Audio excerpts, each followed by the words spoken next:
Rubber, నిన్ను విడిచి ఒక్క క్షణం కూడా ఉండలేను. నేను అంతే డియర్. రబ్బర్ రక్ష, రబ్బర్, ఏమైంది నీకు? మన ప్రేమ ఫలిస్తుందంటావా?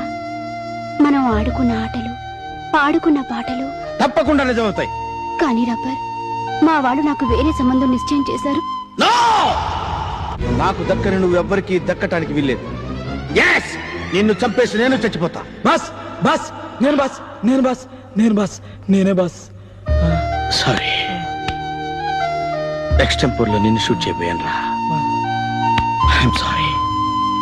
రక్ష గురించి ఆలోచిస్తూ ప్రశాంతంగా పడుకుంటాను. ఓకే, పడుకో. మీరు పడుకోండి బస్. అయితే వెళ్ళు. Bus bus.